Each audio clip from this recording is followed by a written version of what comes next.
Welcome to Dash Force News 3 Amigos podcast, your weekly source for all things Dash in a lighthearted, not quite so serious manner with all three of your favorite people. Introducing your favorite people. There is Mark Mason. Happy Friday. And there is Brian Freeman. Hey now. There we go. This has been a very exciting week. I know there's always too much to keep track of, but this week in particular has been exciting. Who wants to go first on what? Well, I think what got him going the most? I think the first thing that we should address is the title of the video, which I may change after the podcast is finished. But there's probably a lot of people asking, "Guess who's back? Who's back? Who's back?" So who are we talking about here? Who could it be? Keep going. Okay, so if you haven't seen and been to Dash Force News this week, first, shame on you, but two, there's still time. Joel did an article about Ben Swan, and yesterday a teaser video announcement was released to the community, about 1 minute 20 seconds, just saying that there's going to be a big announcement on the 30th, which is the 20th of January. And yeah, the video was a little bit cryptic, but it was good as well. And the good thing was it was kind of done in a way that addressed his former followers. It wasn't for the Dash community. It was kind of like pointing at the Dash logo. So what did you guys make of the teaser video? I liked it. I noticed there was a lot of comments too. I mean, he put that video out and there's like a ton of comments. I was doing a little bit of troll patrol in there. Yeah, he had like over 60 comments, and it was just it was like a Vimeo locked video. So It's not, can't embed it, can't send it, just very privately send it out to just a few of his like subscribers and stuff as a teaser. And he just talks about he's been gone for a while and he's going to be back now. He's going to be launching on Tuesday. I guess he's launching his site and everything else on Tuesday. And then he just has his Dash logo in the background on the screen. And he just says, "You see what this is? Do you know what this is? This is the key to everything." And I'm just like, yes, more. Yeah, no, it was vintage Vin Swan. It was good. Yeah. Yeah, it's going to be interesting to see what happens. And I think one of the interesting things and important things that we should point out to perhaps new viewers watching and those that are unfamiliar with the proposal, there's a whole big team behind Ben Swan. So you've got the whole Tree for Media website. There's all his social media that's been in idle, which will be reactivated hopefully on the Tuesday, I'm presuming. So I think hopefully it's going to cause a nice ripple effect, and we're going to be engaging. Let's not talk about altcoins on this podcast. And it's gonna reach a whole new audience across the political spectrum, internationally as well. He has an international audience, so yeah, it's going to be really interesting, I think, personally, even for me as a Brit. So I know there was a lot of people, Masternode owners, even within the US, who didn't know who Ben Swan was, and I found that to be a bit intriguing. But I think Joel summarized it pretty well in Discord the other day, actually. Now I can't remember exactly what you said. You're gonna have to help me out here. I think you said if Ron Paul was yes, cheeses, then Ben Swan would be libertarian. The libertarian St. Paul. St. Paul. Yeah, I thought that was really good. I used that with Eric Sammons because I know he's a man of the church, so I used a appropriate metaphor. But it's interesting though. One thing I really like about Ben Swan is I forget how many millions of views he had in 2016, like his last strong year before he took last year off. I think but it was many millions. 120 million views. That's not bad for like what some people call fringe, but really some guy who does not compromise, who goes to the straight heart of everything. That would be sort of like you'd say in the crypto world, that massive amount of views going towards a Dash News website rather than a Bitcoin and general news website, just like going all the way deep. And the interesting thing, I thought it was really interesting, is how few people, just about everyone, I think, has seen the product of his work, but not everyone just remembers the name, which is a good thing to know, right? Because anyone can be a celebrity. I mean, anyone could be like a Tone Vase with 100,000 Twitter followers or something obscene like that. But like, what have you done to advance the world? What have you done to make a freer, better world? But like everyone knows about all the deep dive investigations he's done.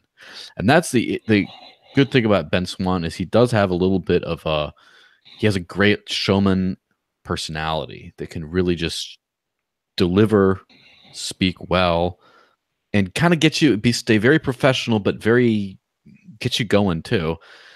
But the most important thing is the content of his investigative work is just unparalleled.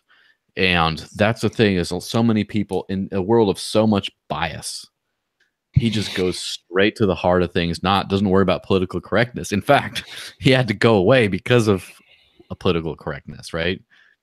Because he was too cool for school. But rather than coming back and just kind of toning it down a little bit, he's just like, I'm gonna radicalize my funding model and keep the world on a reality check. I'm not gonna just fake it up. Would it be crypto world needs a reality check too? Would it be fair to say that the timing of reality check and Ben Swan is more perfect than ever? Because those Nate actually corrected me in the Q&A. It was 110 million. However, this was 2016.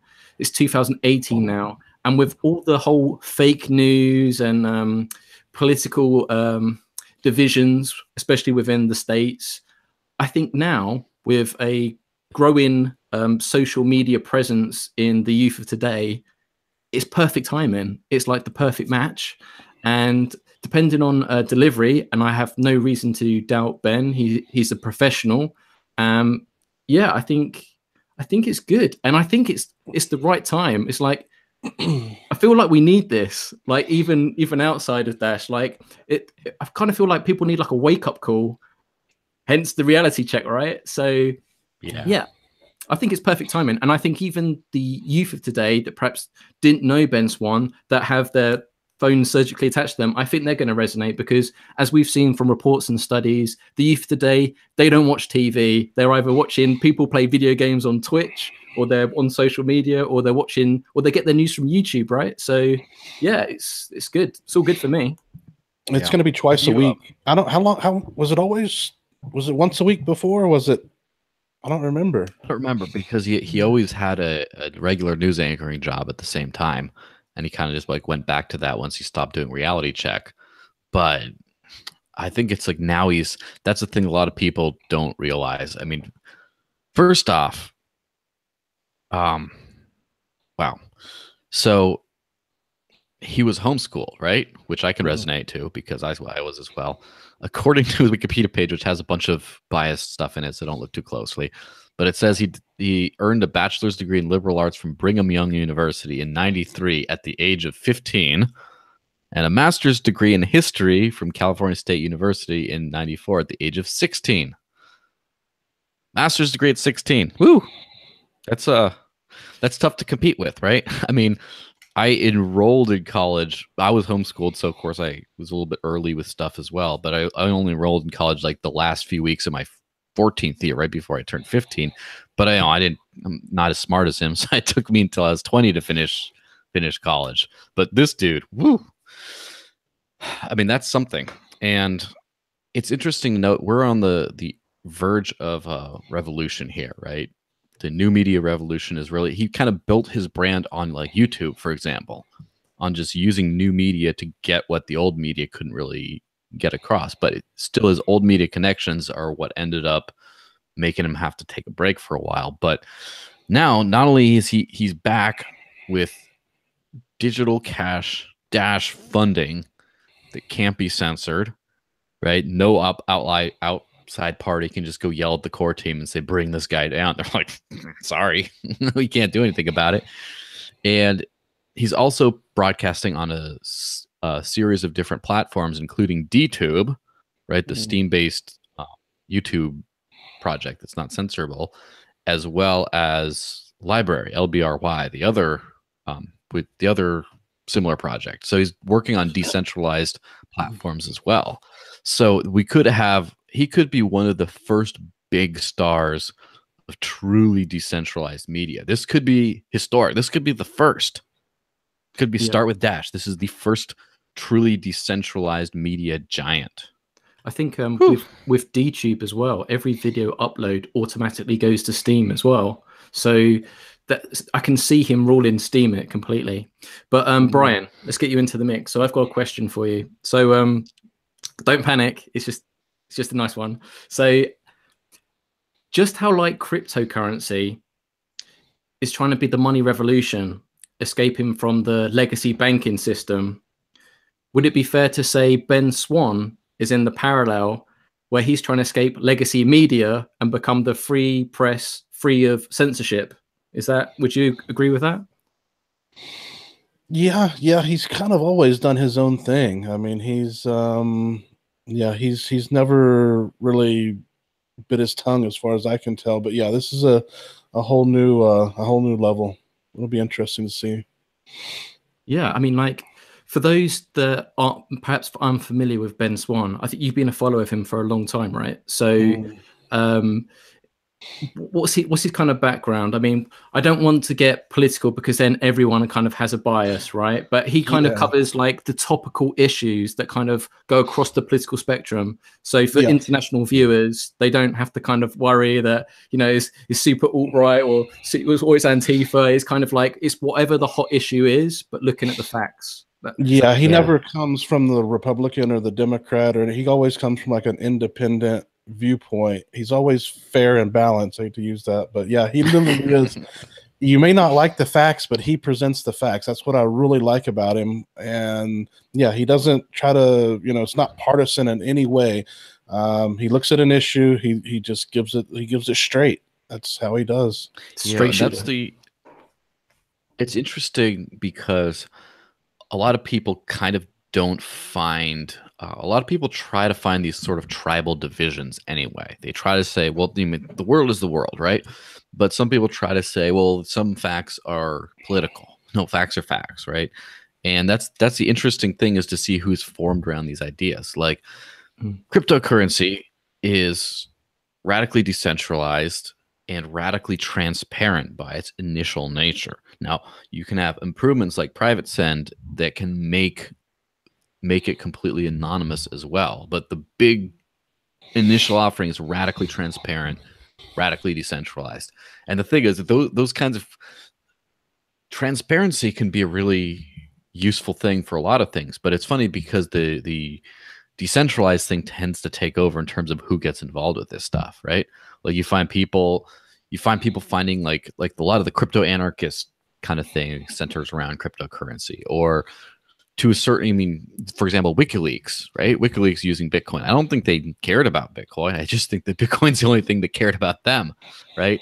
Because after they got everything cut off from them, right? They got all their banking service, all their PayPal, just about everything just shut off. It's like, what's left for you?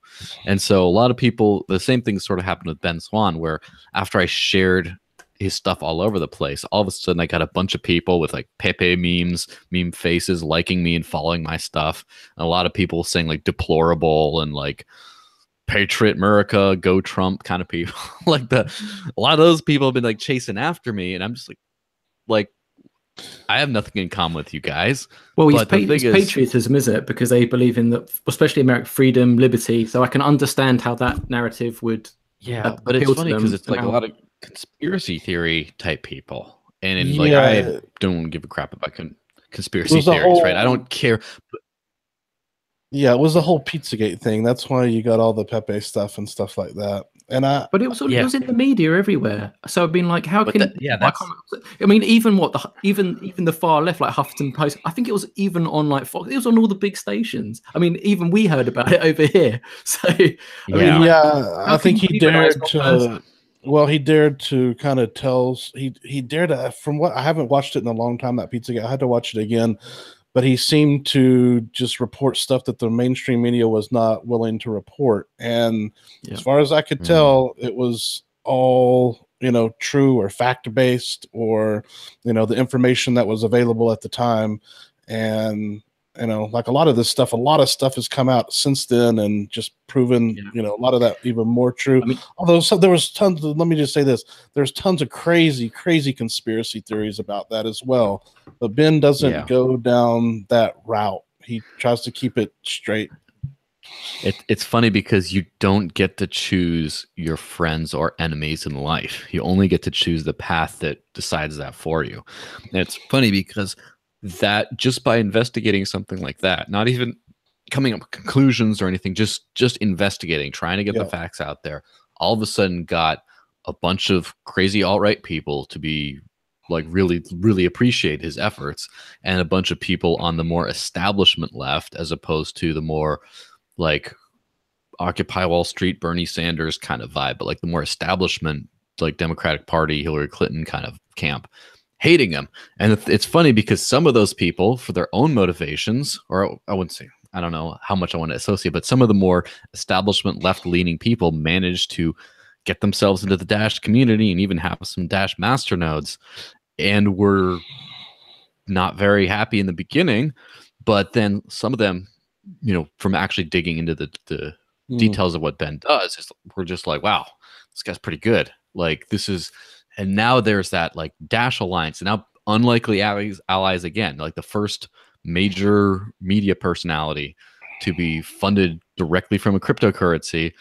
Now that kind of makes you allies with what would be a former enemy, because that's what happens when you pursue the truth, when you pursue what is right and your principles. Then who's your friend and who's your enemy kind of swirls around you a little bit. It's kind of a little bit less, the personalities and the tribes are not as relevant. Yeah, man, it's been a crazy week. I was just thinking that even Rory McDonald fight, I don't think we've even spoke about that. I mean, like, even, I mean, with the article, obviously, which was on the first article on Monday that we put out. I mean, like, spoiler alert, Rory won. New spoiler alert, Rory almost lost.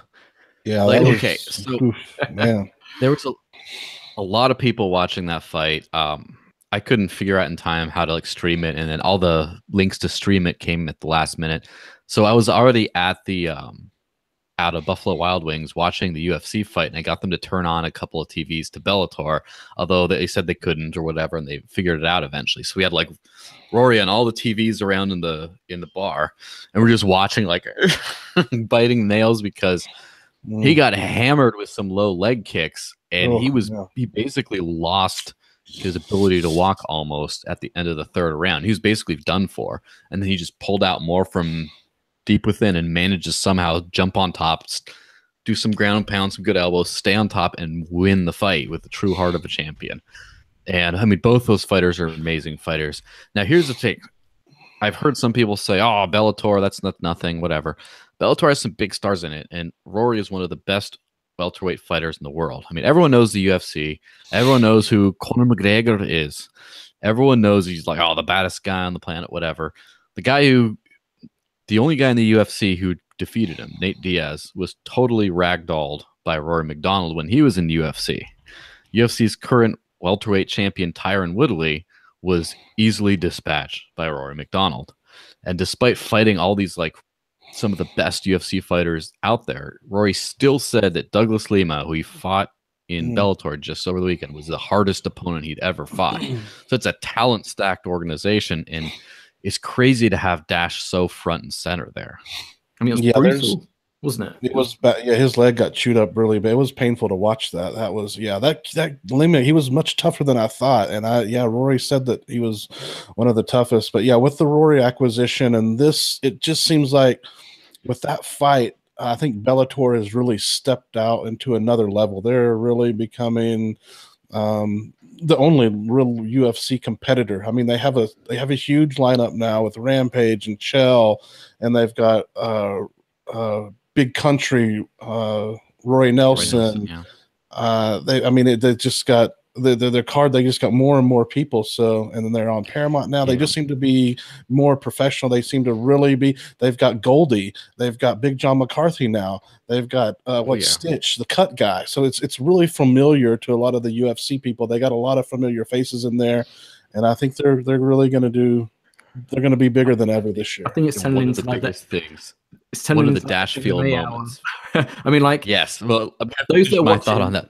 that aren't huge MMA fans, I'm more of a boxing fan as well. But what I will say is that the coverage has been fantastic, not just in the main tabloids, especially over here on the news and with the Dash swag, everything, but the podcasts, the videos that came out of it. And just to back up what Brian just said there, as I'm not a big MMA fan, I always knew about UFC, but all the news that's coming out now is saying that the welterweight champ is better than the UFC equivalent, and now people are trying to be decisive. Anyway, speaking of Canadians, let me finish the Nate has got the MMA angle. The coolest part for me was when George St. Pierre retweeted the picture of Rory with the belt and his Dash shirt. Now, George St. Pierre is like 1.9, about 2 million Twitter followers, and he's like the baddest. He's like, people call him the greatest of all time. Definitely like the greatest welterweight of all time, but he's one of those, when people say who's the greatest MMA fighter of all time, which who cares if you follow MMA or not, the greatest of all time in the sport is still a big deal. And he's like one on that short list. Yeah. And he's retweeting pictures of Dash like front and center. It's like, ooh, it's exhilarating. I mean, it just shows you the pulling power. I tweeted a video on Twitter, and it had over 20,000 views. I think it's got about like 600 likes or something, but nearly 20,000 views. It's crazy. Anyway, as I say, speaking of Canadians, Nate, aka DJ Crypto, has got a webcam and a good internet connection. So I'm gonna bring him into the fold as a fellow Canadian, because I'm sure he's pretty hype about this. 'Cause I can see in the live Q&A, he was getting a bit excited. So yeah. So what did you guys think about the exposure for Rory? Was it what you expected? Did it exceed your expectations? Was there anything in particular that you found interesting or out of the ordinary? It was great. I thought it was really the thing that and I noticed this, the Dash community is getting a little bit spoiled with these kinds of things. I've noticed that people keep on sort of expecting anyone who works for Dash to become a part of the family, be loyal, right? Because like really, when there's a proposal, it's like, this is the work I'll do for Dash. And then people contribute to that. So for example, I'll bring up Max Kaiser, right? The Great American Pilgrimage. If you haven't been watching it, you should watch it. It's a pretty good show. rt.com/shows/great-american-pilgrimage. And so Max Kaiser and Stephen Baldwin were paid as well as the production team, etc., to make this show and have like Dash be a premium sponsor and big branding all over everything and all that kind of stuff. And they did their job just fine. And then sometimes you have people saying, say something, Nate. Hey. What's up? There we go. Team. Yeah, we need to start selling those in the Teespring store or TeePublic store there, Mark. Yeah, that's a great T-shirt. That looks awesome. You gone sleeveless? Did you do the sleeves yourself, or is it meant to be a vest? Yeah, man. Look, I literally tore them off by hand like the Hulk. Was that after the Rory fight? You just felt so adrenaline pumped, they just like flew off. You're like, oh, poo. No, man, I saw Triller at the gym. I had to represent.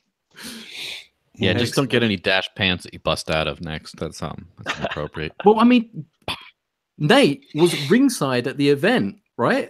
So Yes, tell us, man, you were there. I mean, you probably got splattered in blood, everything. That was a messy fight. Like, spill the beans. Contract anything? Yeah, guys. The seats we had were so perfect because we were right alongside the catwalk. So as the fighters would walk up and down for the intro, it was like you could almost reach out and touch them. And so I don't know if you guys saw, but we had a couple of signs there, and we had a QR code, and we were having a great time. Jeff and I were dressed up as Rory when he came out with the turtleneck, and we were just totally into it the whole night. It was funny though because earlier in the day in the event, they were giving away 5,000 bobbleheads for the first people to get in there, first 5,000. So Jeff and those guys were all hyped for that, and I was like, you know what? I'm gonna save my energy for later because I knew I was just gonna be going bananas the whole time. So yeah, it was totally awesome. Those guys, they were kind of burned out by the time we got there, but we raised the bar back up and we got the hype train going, and We got the Dash. I think we even got on TV a little bit. I know Jeff was in there. He's like screaming at the TV, you know. Yeah, so it was awesome. No, it was great. We need to mention that. So that went viral on Twitter as well, and Reddit, I believe, as well. So for those who don't know, they held up a sign live on TV that said "Send beer," right? Was it like help send? No, need beer, send Dash. No, we had a QR code. Oh yeah, need beer, send Dash. Had the QR code. Got it on live. So on how much TV. did you get from that? I think over $100. Dash Racer's wallet. You actually got like over $250, I think. Oh wow! So yeah, that how much beer was bought with that though? Well, you know, it was like $16 a beer, so it wasn't too much, but everything helps. So that was cool. Was it your first time? People interacted with that. Was it your first time going to an event like this, or was it just because it was a Dash event, like because of Rory, like, or are you just like you like Jeff Coin Gun? You're just huge into MMA, fellow Canadian. Rory's your boy, so you're out there just representing your colors. You know, I do follow MMA quite a bit, but Jeff and I were kind of close to Rory by location, geographically, and so I actually wrote the proposal for Green Candle. And so I was intimately involved in the whole process, and I got to go meet Rory at his training facility. And so it was really an awesome experience. And as a bonus, Jeff invited me down to participate and to just have an awesome time. It was a time of a lifetime, honestly. It was crazy. It couldn't have gone any better. And I'm sure that Jeff is going to have some more news about the consequences of the partnership with Rory going forward. It's gonna be nuts. So I'm just gonna leave it there. Excellent. Yeah, I noticed that Rory himself tweeted out because I went on Twitter one late night and just found everywhere that Rory was mentioned about the Dash and the victory, and I just said, "We love you, Rory," and all this kind of stuff. And then got a bunch of likes and a bunch of retweets from that. But he said he actually answered me on one of these, and he says, "Thank you. Looking forward to the next proposal. It will be even better, I'm sure." Big foreshadowing from Rory McDonald. Whew, get ready for the next proposal. Well, I tell you what, man, he wants a node so bad. It's going to be fight for the node. And you know what? He's going to defend his title in Vancouver. So it's going to be totally off the chain. And you know what? There might even be some sort of Dash get-together. I heard part of that. Is that right? Is that correct? On the MMA Hour, there was like an interview, and I think he said he wanted to have the next or defend the title around June time. But, there's nothing in stone, but summertime, probably early summer. So who's his next opponent? Who is it supposed to be? Do we know? Yeah, I'm not sure. It's a good question. Yeah, I was going to say, for those that are watching, this is the first time Nate has been on the show, aka DJ Crypto. So really, we should introduce him. So Nate, he's old school. He's been around since the beginning. So actually, it's probably best for Brian to don't dox me, bro. Yeah, go on, Brian. You can ask Nate. You give him the rundown. Who is he? What's he about? And what's going on, Dash? You can take it away, Brian. I don't know. I know he's been around for a long time, since how long has it been? Since 2014, right? Your foundation member? Early 2014. Yeah, and it's been a while. Yeah, you've been working a lot, I think, behind the scenes. You got the charity thing. You've been helping. You're always helping people, sending them Dash to help them with proposals and various other things and stuff like that. Right. Yeah. Yeah. So I was a bit inactive just because I'm self-employed. I've got a business to run, and ever since probably 2015, the market was kind of just working its way up, building momentum, and so I kind of actually forgot about it, to be honest. And I knew from the start that Dash or Darkcoin was something I was interested in because of the privacy features, and because Bitcoin was pseudo-anonymous. That was just it didn't seem like it had enough to be the solution that I thought that humanity needed in order to have freedom. So, as a result of the 2008 crisis, I thought, look, we need all the features and bells and whistles we can get, at least privacy, at least get our freaking freedom back. And so that was a major thing for me. And so I bought some in the early days. I started mining. I donated to the foundation. And, since early 2017, I started getting back into it. Once the price started going, I thought, hey, this is something that I could actually dedicate my time to, because as a masternode owner. Now I'm getting basically paid to contribute to the project. At least that's how I feel. And so I did my best. You know, I've started instantkarmafund.org. And so that's basically a way for new people to gain access to the treasury, where in some cases I'll qualify proposal owners, and they'll have the opportunity where Instant Karma Fund could potentially sponsor their 5- fee, so that they don't have to come up with a whole big amount of money just to contribute. So I thought that's kind of a big barrier to entry for a lot of these people, especially in developing nations. And so I sponsored quite a few proposals there, and it's kind of morphed more into more like an escrow service. And I've actually got a proposal right now, a couple of them in the treasury. One is for a documentary about a horseman in Australia. And another one is for the shop.io, which is an online e-commerce marketplace for merchants to accept Dash exclusively. So how did the horse documentary come about? I have seen that, and I think that's Elaine. I actually met Elaine in Ireland very, very briefly at the Festi / Big Cart Christmas party. Yeah. She came down from Dublin to Cork. So, cool. But like, what was the connection there? Is this through Instant Karma Fund? Like, how did you guys come together? Because I would never put you two together. No, yeah. So I was just browsing the forums in the pre-proposal section, and I saw she had a lot of great feedback. I thought it was a great value for Dash, and I really liked the idea of having an outlet to approach the female audience, and because crypto is like 95% male.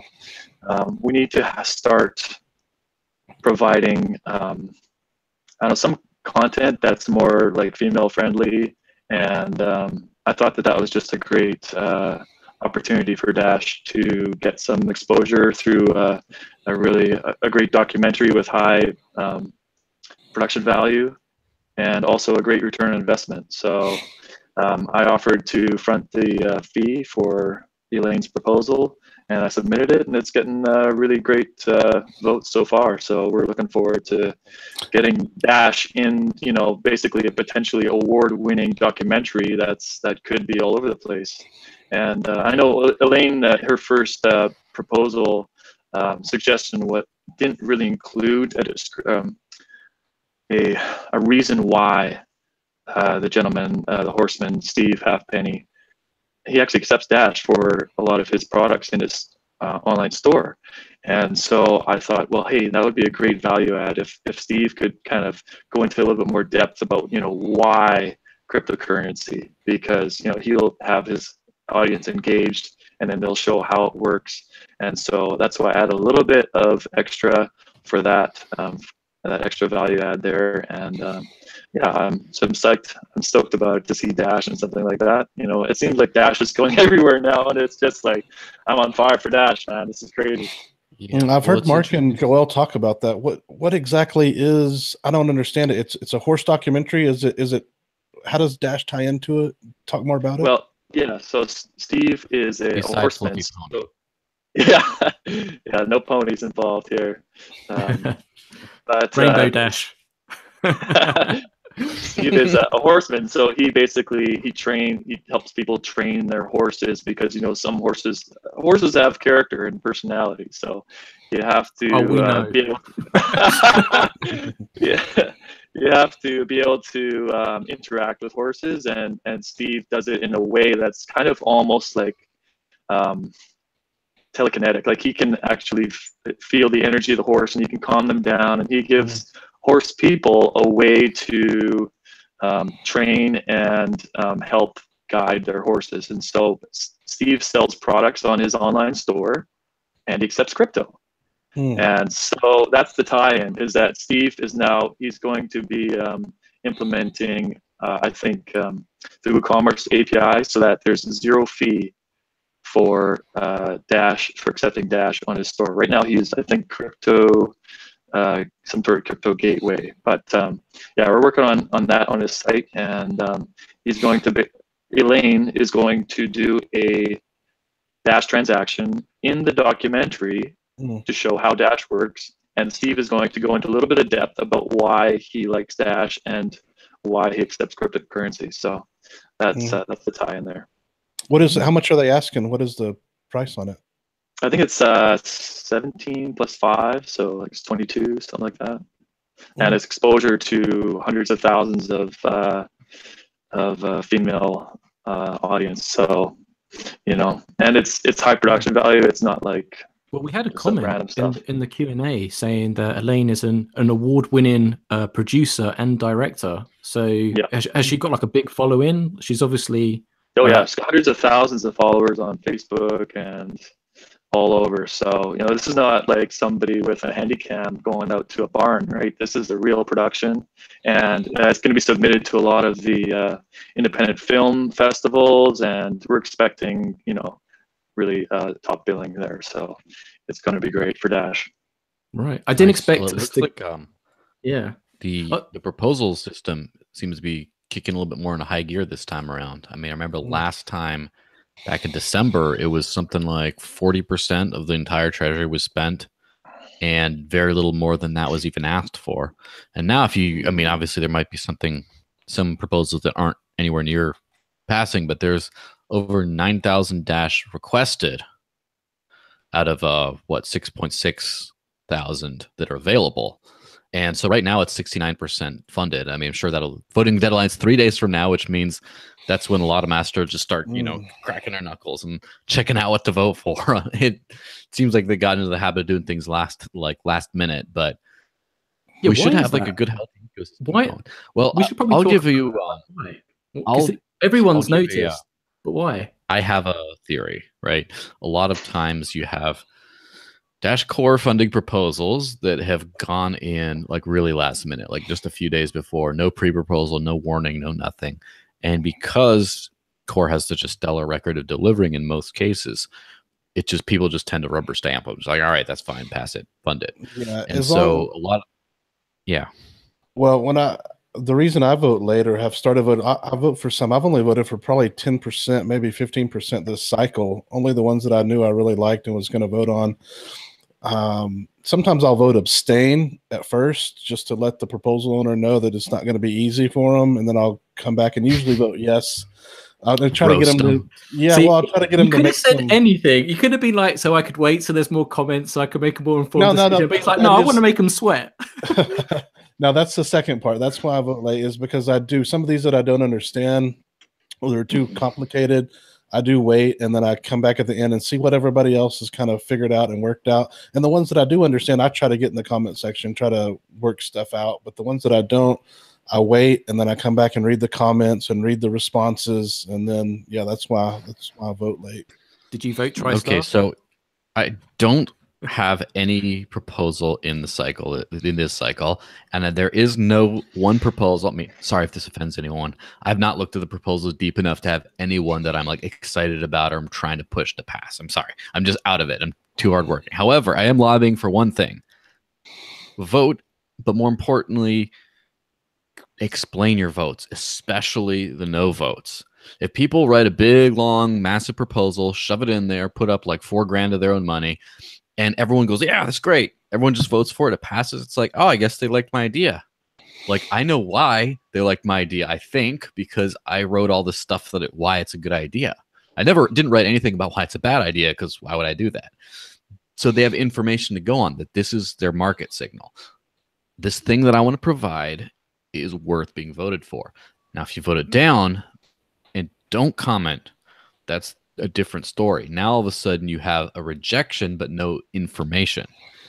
Failure is a great learning tool, but how can you teach anyone through failure if there's no attached information? You just leave them stabbing in the dark, and it's best if you leave some kind of a comment, or especially we get a better deal as well. Like, remember the Festi? We actually got exclusivity just through asking. It's not being difficult. It's that sometimes the issues that you have, if you make them clear, because what's obvious to you may not be obvious to someone else. So when you point that out, and especially if it's adding value, of course, they're more likely to get on board with it. So be constructive.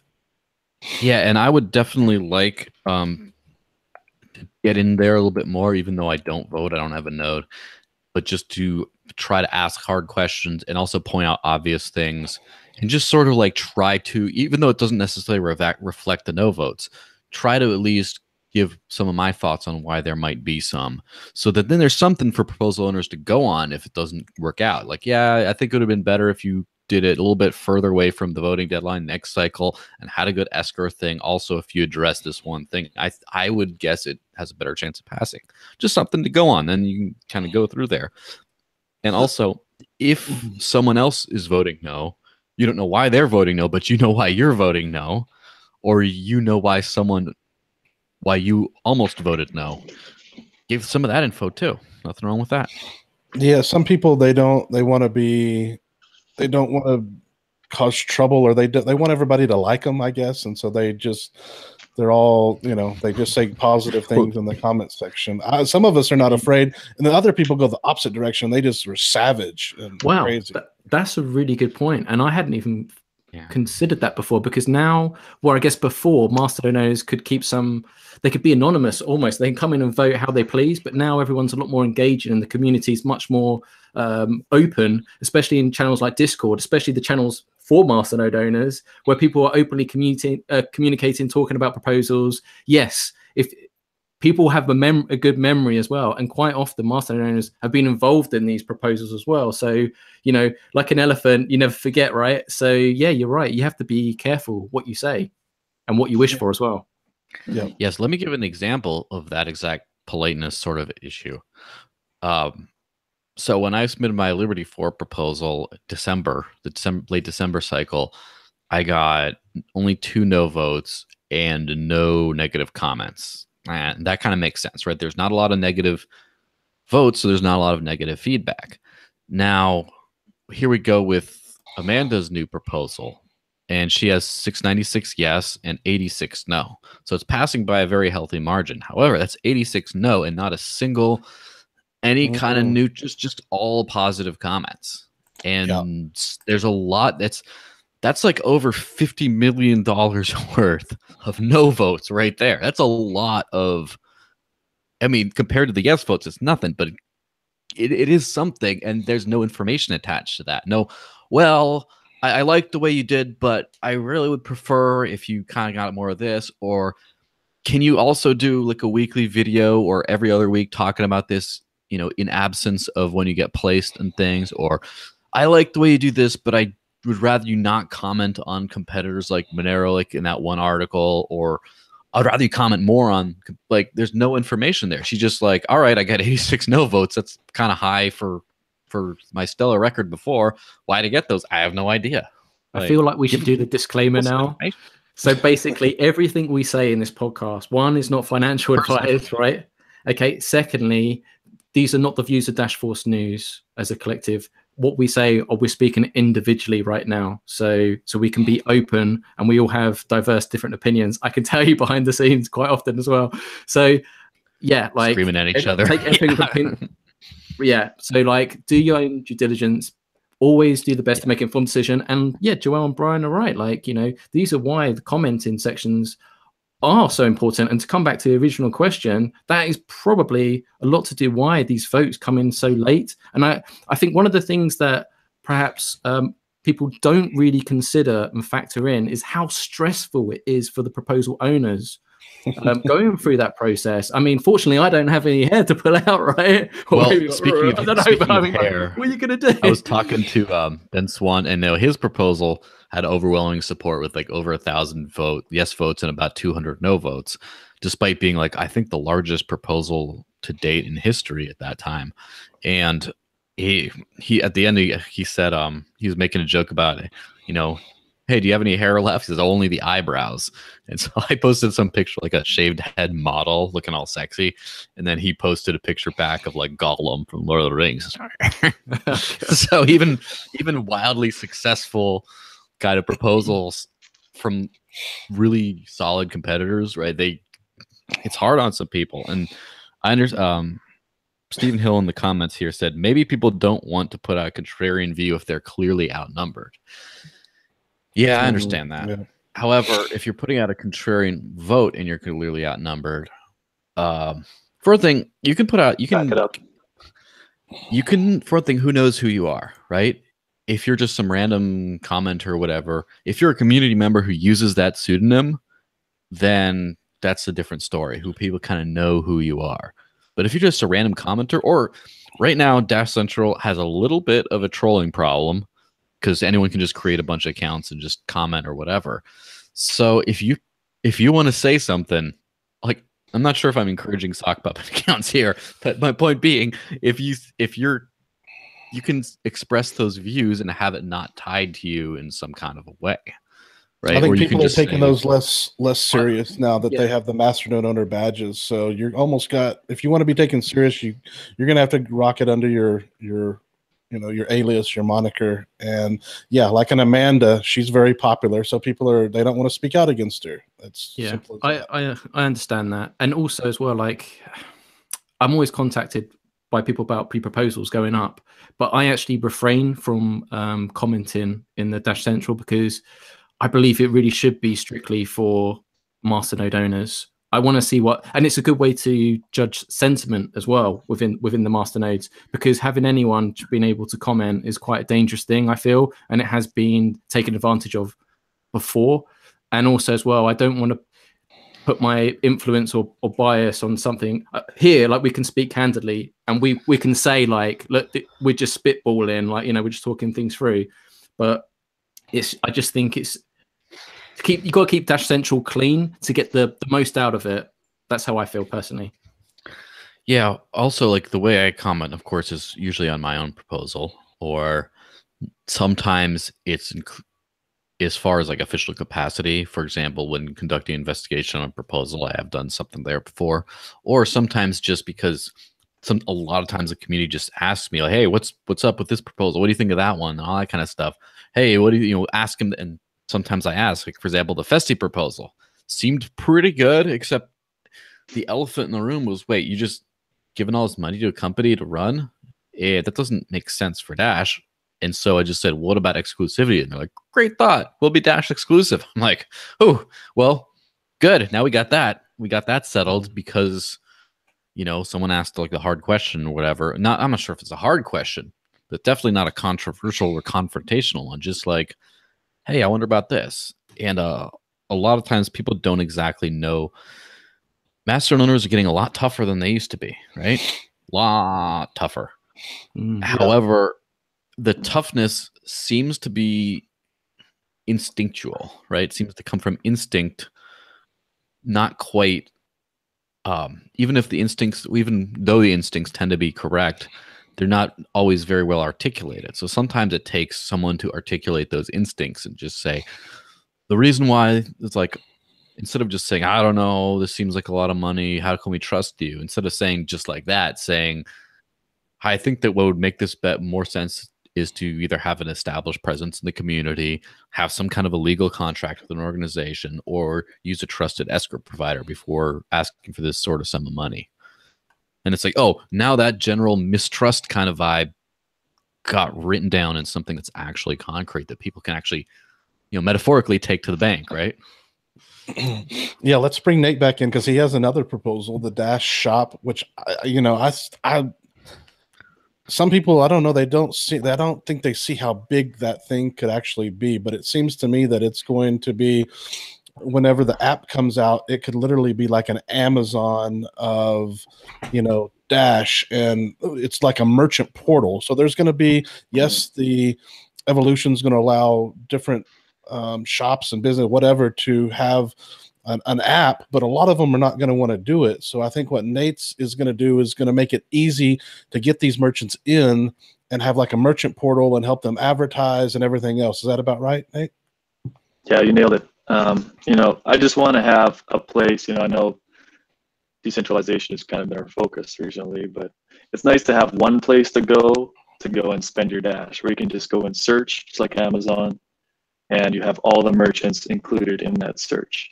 And so I think having maybe like 1,000 different stores or 1,000 apps in evolution, and that's pretty cumbersome. So I'm just hoping to try and aggregate a lot of the merchants into one place where you can go and just let the D's reign, man. Like, it's going to be awesome. What was your inspiration? Like, what was the light bulb moment when you thought, I want to do this? Because I remember having a conversation with you. It may have been back in the conference. I remember you brought up loads of domains and stuff. So I think you probably had this cooking for a long time. But like, yeah, how did this come about? And when was the transition say like, right, I'm going to do this? But like, what was your inspiration?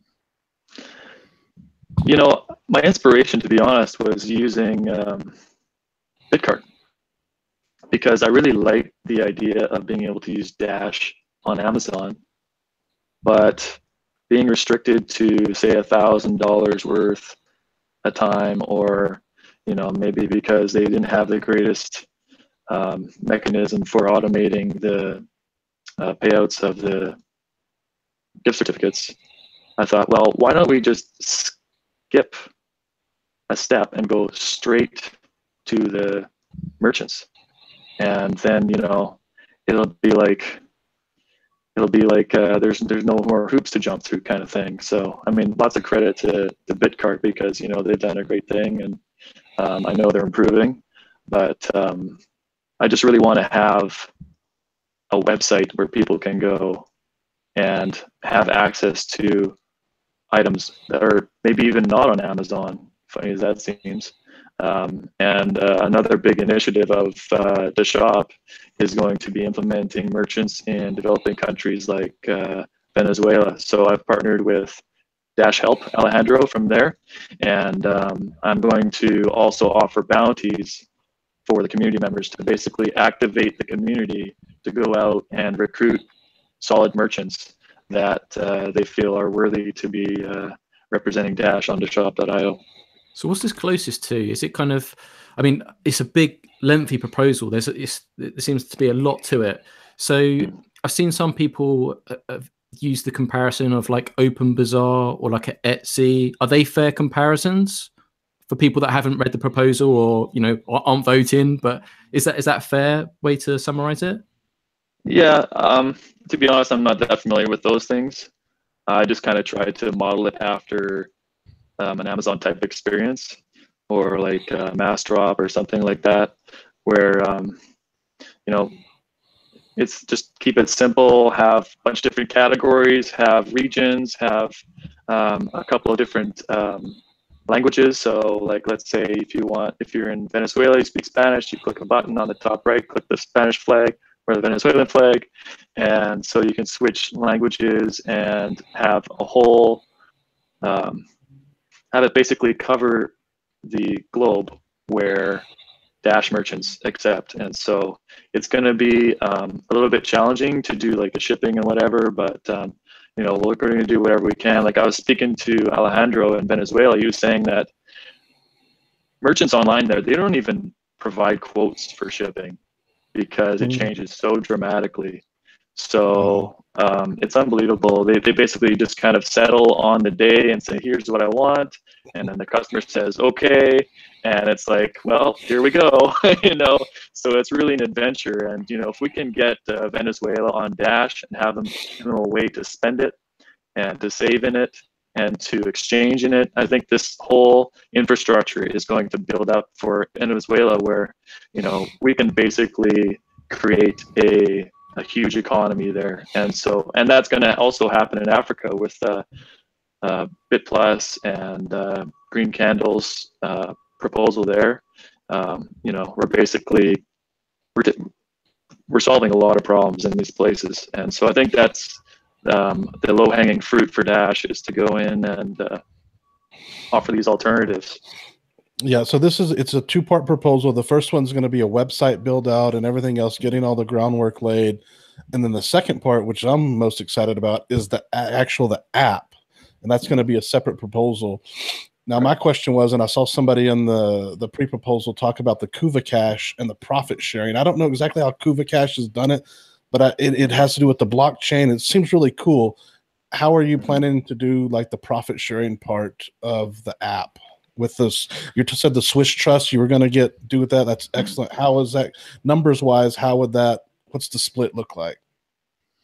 Well, that'll be kind of up to the success of the website, I think, so we'll have to kind of play it a bit by ear, but we're definitely looking at giving back to the treasury and the Masternode community with some sort of equity stake as a reward for their basically their funding of this platform. So you know, I'm open to options as far as that goes.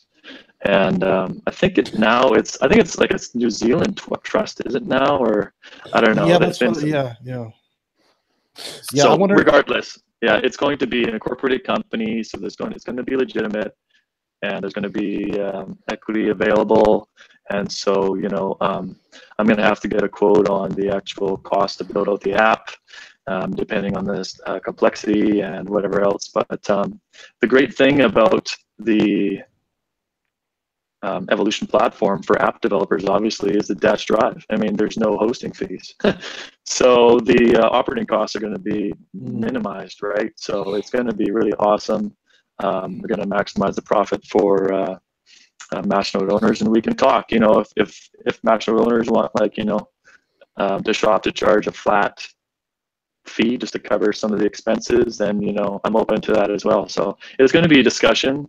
I think Kuvacash, they're kind of tracing back on the blockchain to see who voted and to give them maybe some sort of share in their venture, but I haven't really looked too much into that yet. So, you know, it's going to be an evolution, right? So we're going to have to look at all options and find something that we can agree on, but I'm definitely open to that. Yeah, I'm wondering with the profit share on the. I like how the Kuvacash is doing, and I think you're right how they said if you vote, you got a part of the profit. With the trust, yeah, and I think it is New Zealand now. Would the profit share go to them, or would it be dispersed back to the Masternode owners? Would it go to like the network for assets, or do we even know? Well, my first impression is that it would probably go to the trust, and Masternode owners could, you know, probably vote on how to, you know, spend those funds or save them, or, you know, so it's that's kind of my first impression. But I just want to utilize the infrastructure and all the work that the core team has gone to develop this thing, because I think it could be very powerful. And so I don't want to just send it out randomly to addresses. I want to actually utilize the infrastructure that Core's built, and they put a lot of effort and time and money into, and to see how that goes. So yeah, I guess we'll find out. Yeah, I'm looking forward to projects where we fund, like incubate a startup type business, and then somehow like the fees and stuff go back to masternodes, because eventually, yes, the rewards are going to shrink. And, you know, I don't think all the fees are going to, you know, we could even, I mean, the masternodes could just get tons and tons of fees from different, you know, businesses that we incubate. I know the software part of that's going to be kind of tricky, but that would be what I would really like to see, is somehow, yeah, the masternodes, we vote, we get a startup going, they make a lot of money, and then the masternodes get rewards from that kind of, you know, some kind of algorithm. Yeah. So there'll be dividends available through the trust. And I think that's what Evan kind of envisioned when he started when he talked about the decline, like you said, in the rewards and the creation of coins. And, you know, the trust is going to allow Masternode owners to invest in and reap returns on those businesses that are incubated. So no, it's definitely going to be like another step for the treasury. And it'll be interesting. I saw Quantum Explorer talking a bit about V2 as far as governance goes, and so, you know, maybe that'll tie in somehow. But yeah, it's definitely constantly changing. You know, speaking of core, this coming Wednesday, we got the Dash Core Group Q4 2017 summary call, even though it's kind of Q1 2018, but whatever. I'm not judging. So it's pretty quick. Yeah, they got a series of questions, right? Everyone just puts, hey, what questions do you want, and post them here. And what questions do y'all have? We talked about the roadmap. Four of us can talk about it briefly, but also in the live chat, start thinking about what questions you want, and I'll just see if I could combine some of them and just ask like a good list of solid ones with a few people asking the same things. So, Mark, you haven't talked in a little while. You must have a lot of questions for Core. What's one big one? Well, last time I think they normally have like 100 spaces available. So last time they went through the Dash forums and asked many questions, and I was asking about the marketing because I think that's on everyone's mind. So that was last time round, and it'll probably be this time round as well. But Fernando and Ryan really, and Robert as well, really helped address the questions last time, because even if you get into the live chat, they kind of they're selective over the Dash forum questions, but they kind of like round them up in together and then just cherry pick them that because you get repeated questions after the same things, but you also get an opportunity to ask questions live as well, depending it doesn't go too long. I think the last Q3 one was about 2.5 hours or so, maybe even longer. So yeah, mine would be about I'm curious about the marketing thing. I know we had the recent update from Fernando and stuff. I just thought, you know, I'm in the UK, so you guys are going to be looking at me because they're trialing Spain and the UK with these Facebook adverts where they're going to be split testing and trying different branding, different kind of adverts, trying to perfect that message. So any more information I could get out of them for that, I think would be great. That would be key for me. Also, as well, it's a bit selfish, but in light of the recent Bitcoin Miami event, I'm kind of curious to know if there's any plans or preparation for a Dash conference or an open house event at this time this year. And even if there isn't, do they have any idea what sort of time of year they would want to do it? Because the open house event was it was in April, I think, last year. So late March, early April. Yeah, so that's kind of coming up. So I kind of think that's an important question to have. Whether they feel like it's relevant to do again. Like, would Evan go? Like, I would, because I would be tempted to go to Arizona. That's why I'm asking. So, like, that's what I would want to know. But that's just selfish for me, not for everyone else. I may be going there middle of February on Dash Business. We'll see. But yeah, it would be good to structure some more events. That's the thing, is having some sort of physical contact with the Dash community really brings it together. Like, for example, I know that the people who went to the open house all formed a sort of camaraderie, like myself and Chuck and Tao and then Albert and a bunch of us just like met there and like hung out. And then also like the London conference people, I'm sure you got, you know, Jeff and Nate and Mark and all them just, and then just each of these meeting opportunities are just a really good time to, you know, cement everything and get a lot of good stuff going that sometimes you have to meet in person to really figure all the stuff out. And then, oh man, that's the unfortunate side effect of having a very busy core, is that means not a lot of communication with community, which means the community doesn't tend to know or trust them as well as they probably should just from that. And so being able to actually say, hey, Fernando, what's up? And just talk to him about some stuff, and you get sort of a sense for him, then you start to establish a little bit of a better relationship.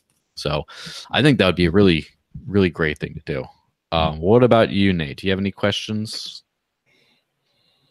I'd probably echo Mark's sentiment. I mean, it's kind of an elephant in the room. They've done a bit of work on the marketing and Ogilvy and Mather, and so, you know, I'd be curious to know a bit more about that. But I think they're doing a great job keeping the updates coming. Be nice to maybe have a bit more detail as far as the monthly updates from Robert, but you know, I understand. Oh, Mark has an idea. Yeah, well, this is good. Brian's gonna love this. He's gonna love this, and I'm gonna be like a parrot because this seems to come up in quite every Free Amigos podcast. Now, the last Q3 summary call, I believe it might have been Q2. Joel typically does an article of like a summary of like the key points, and in the after chat where they kind of do the Q&A and then they're kind of like you know, just talking, because they do like a presentation on each department first.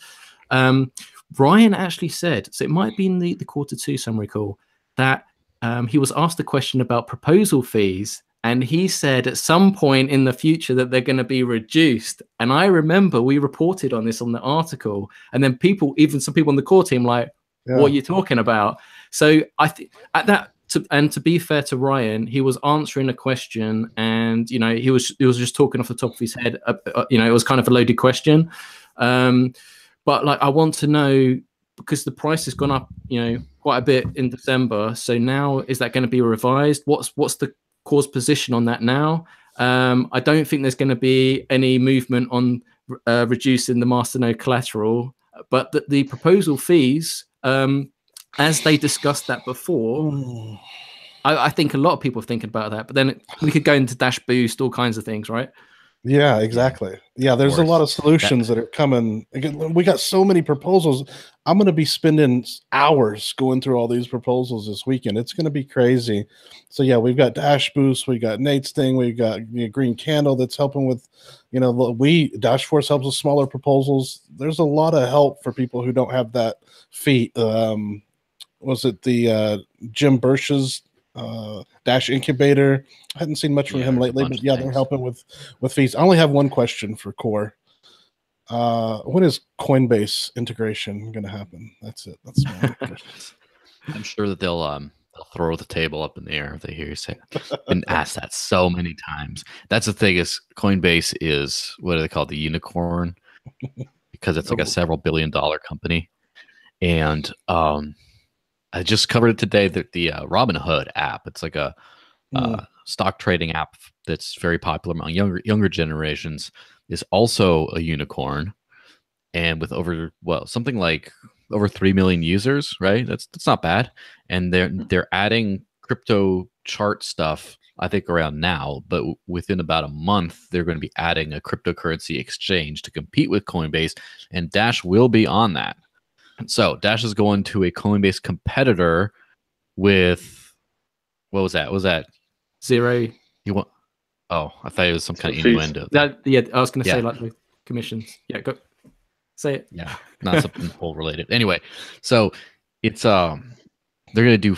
I don't know how long that's going to last, if it's just a promotional thing, but at least until they eat Coinbase's lunch, they're going to try to have zero fees for trading. And of course, Dash is going to be on that, and a nice, smooth app with already 3 million users, if not more. Eventually, I mean, there's a bunch of other things that offer in a more limited way of what Coinbase does for Dash. So, for example, Uphold, which since Dash has been added, I hear nothing but good things about Uphold, assuming you get past their customer service gauntlet, which apparently they're very overloaded. Sounds almost like BitCart, right? BitCart's fine, and then all of a sudden the Dash community rolled out the red carpet and just bombed them with all kinds of traffic, and now you're just hiring a new support person, getting it all a little bit smoother.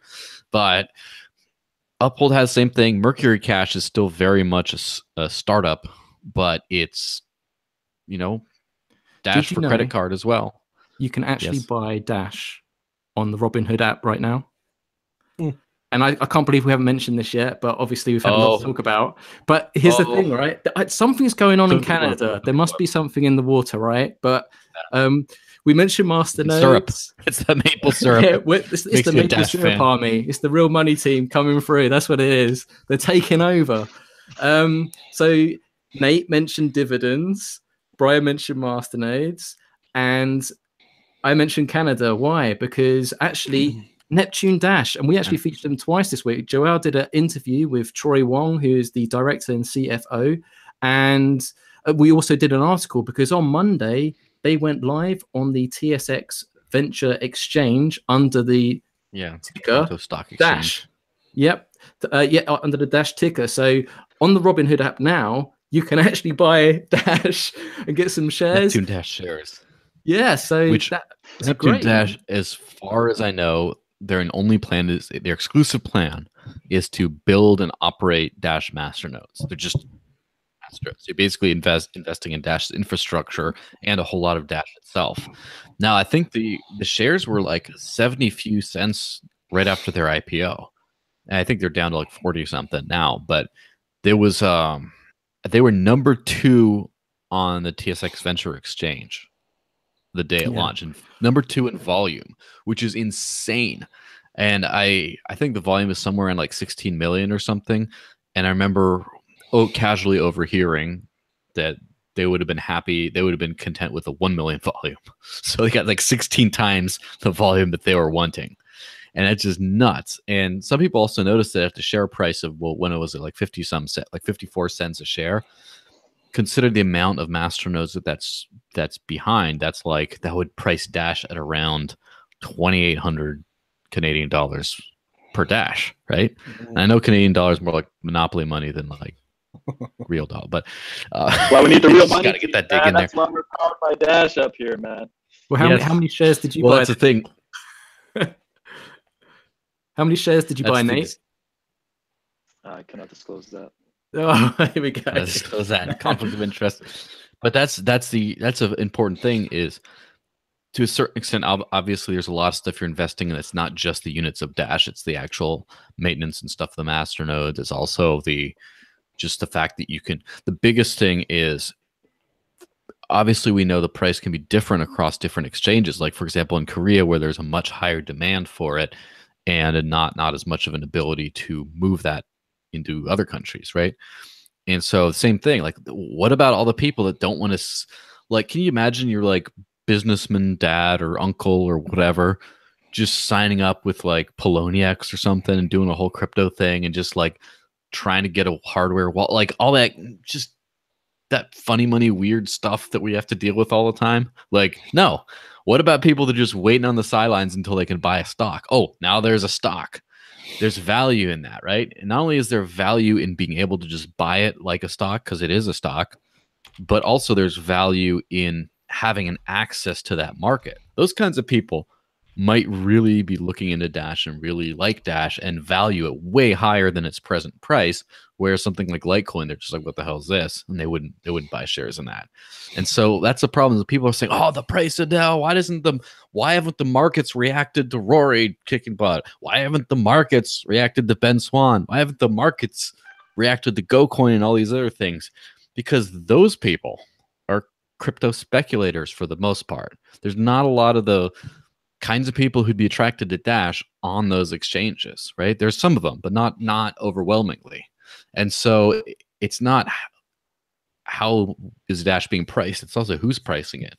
So this is a pretty strong show of force that you got a Dash company called Dash, right? Is in the ticker is Dash, which, you know, we'll see if someone will get annoyed by that eventually, but that just runs Dash infrastructure. It's a little bit more in the woods than, you know, old school Dash throwback there, but Dash Force throwback, but it's a little bit more in the woods than a lot of people would want to would think.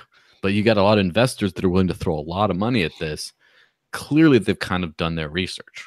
So yeah, the security part's big for larger investors. I mean, Coinbase is doing something like that with custodial accounts, and I think it's like millions of dollars. I think just they have to invest to even get part of that program. So yeah, there's a lot of people who would like to put money into it, but don't want to mess with setting masternodes up. They don't want to mess with the security S. They don't want to learn about all the, you know, cryptographic stuff that we've been, you know, deep in for a long time. It's complicated for the normal average person. Yeah, and it's not just complicated, it has a lot of risk. Like, how many of these exchanges have been hacked? How many have gone offline? How many people have sent it to a wallet and then just not figured out how to get it out of there? How many people have like Bitcoin in a wallet and then they forgot the password or whatever? How many people have it on a computer that then, you know, the dog takes or whatever on and just destroys it? And then, oh, I forgot my backups. Where's my backup key? How many people have their backups diligently handwritten down in their house, and then their house burns down and the paper backups get burned up? So they didn't have a crypto steel. Shout out to crypto steel.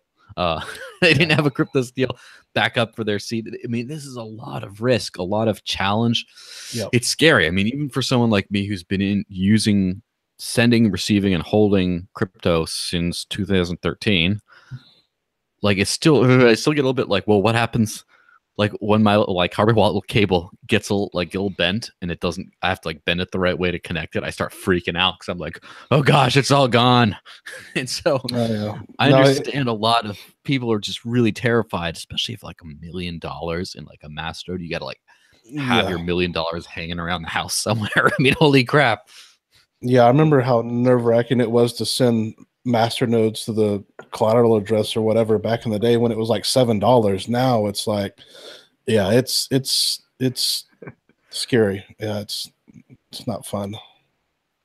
Right, there was a one question thing I want to mention before you guys go on the next topic. Back to Neptune Dash. One of the key things is that now you can invest your retirement savings into a stock that has exposure to crypto. So it's Dash specifically. Whereas if you pull that out and want to buy Dash on the traditional exchanges, you're going to incur like a 40-50% hammer fee, right? So now you're allowed to use these funds that have been tied up in the traditional stock markets that get like what, 2 or 3% per year if you're lucky. Now you can go and you can actually have some real exposure to something that can really boost your returns. And institutional investors, retirement funds. So I would be surprised if it goes to fair market value, because that's such a premium that people will pay just to have access to that through those traditional funding mechanisms. Yeah, it's important to think about that, right? Because a lot of people, I remember from way back in the day, people were complaining about using Wall of Coins to buy and sell Dash. Like, it's always 5% above. It's like, yeah, because there's a premium to being able to buy instantly and being able to buy privately. And then same thing, it's like, well, 40 to 50%, like a 40% penalty, cash out your retirement account and then go buy crypto with it. And then whatever the percent exchange fee to buy it. But what happens, you just switch it over, then that price should be at least that much higher than just the natural Dash price. And then add it to the whole, I don't have to mess with crypto. I don't have to deal with the risk of loss, all the complexity. I don't have to deal with the risk of hacks. Like all that, just the price goes up, up, up, up, up, up, up. And also it's like, well, what if I just want to throw money into this company and then like my shares gain value without having to constantly go buy more and do all that kind of stuff? Because the company, once you buy shares of Neptune Dash and then they use the proceeds to buy more masternodes, they don't make you buy more shares. No, you already have the shares, and then the company just grows in value over time, and you just get to get some shares and just leave it alone. There's a lot of value in that whole thing, and it's interesting to see all those kinds of things come together. Now, okay. Now you do have to trust Final them, questions. Though. Was that? You do have to trust them, so there is that. But theoretically, they know what they're doing. So. Yeah, I mean, the amount of exchanges people have to trust that really do not know what they're doing. So, questions for Core. Any other takers on that? Wait. There was a question asked about 15 minutes ago, and I've been trying to chip in, but you guys won't let me get in. So, right. Reef asked the question. Reef asked the question when we first started talking about Neptune Dash, asking about British. How does that? Can people in Britain buy them? And this is actually a really good question because it actually has the tax angle as well. So what I would suggest is looking into self-select ISA, which means any gains are tax-free as well. Now, not all of the online self-select ISAs will do that. And what you'll typically find is because the TSX Venture Exchange are typically junior minor companies, you normally have to request for them to add them to the portfolio. But that means you can invest and have shares within Dash, and then any gains that you get on top of that can be tax-free. So that's a really good angle, and I hadn't really considered that before. So yeah, well done on a Friday night, Ruth, for watching the Free Amigos podcast. That's Dash commitment. So well done to Walter was talking about meeting up or having a chat with Neptune Dash about doing a similar thing in the UK. So there may be a more near-term option in the fall, perhaps. Yeah, now imagine what happens if you have a Dash mining company that goes public that just runs Dash miners. Then what happens when you have another company that runs like half miners, half masternodes? And so then you just generally invest in Dash's infrastructure. So if too many people get masternodes, the rewards don't go down on those specific ones. Or if too many people get miners, it's like and then you can just sort of invest shares in a company that does that. Like there's a lot of cool stuff you could do. There is one mining company that's going public that mines Dash, and we'll do an article about them next week, hopefully, because me and Joel need to look into it a lot more, because it looks like no one else has seen it yet. So yeah, we picked up on that actually like a couple of weeks back, but we've just been so bombarded with press releases and so much great news within Dash, we haven't had the time to fully investigate and interrogate yet. But yeah, that's great news, man. Are y'all talking about that Avalon? Is that the one? No, this is something else. And actually, some of the people involved in it are not strangers to you as well, which is why it kind of took me by surprise. But yeah, I want to do my due diligence first, and we can ask some questions and find out a bit more first, because I think people will find it interesting, because when you think mining, you don't think Dash right now. So that's why we need to ask the questions, just to see like how long has this been going on for, what's to get to the nitty gritty of the details before we put something out there that we don't fully understand. Yeah, one interesting thing I ran into was that in Quebec, Eastern Canada, they have so much hydroelectric power that they're actually going to subsidize cryptocurrency miners to move there. So you're going to have cheap power in Quebec and Canada. I mean, it's a very blockchain friendly country so far. So it's great. Yeah, and it's good for me because I'm like 4 hours drive from Canada, from Quebec. So cool. Just like right up there. And the Porcupine Freedom Festival, PorcFest, which is going to be late June, is going to be in the White Mountains of New Hampshire, which is only about 2 or 3 hours from Canada. And that's going to be, I know that Dash is going to be a major, if not the largest sponsor of that. And I know you'll be able to spend Dash for everything all week. You just show up, have nothing but Dash, and you'll be fine. So I would definitely recommend all our Quebecois friends to take the drive down and have a good time. Awesome. Sweet. Let's wrap up. Yeah. All right. After party time? Yes. Right. Okay. Right. Sorry. I can't see you right now. I was navigating the website. I just found the link to that thing. I was going to send it to you guys, but you kind of caught me off guard there. So, right. After party, Discord, dashchat.org. If you've not been involved before, if you haven't, join in. The Dash community there is thriving. If you're new, ask questions. Even if you're an old-timer on Facebook, Reddit, just go in there because it's the place to be. Only 10 spaces available, first come, first served. Come and join us, ask us questions, and we normally have some other interesting faces normally that come in, sometimes from the core team as well. So it's always an interesting conversation and a worldly conversation as well. Thanks for watching episode 36. Thank you to Nate, aka DJ Crypto, for coming along and also answering our questions about the proposal. Any final thoughts or any announcements anyone wants to make before we go off, in case there's anything happening over the weekend? I had a special request. Nate, can you flex those guns again?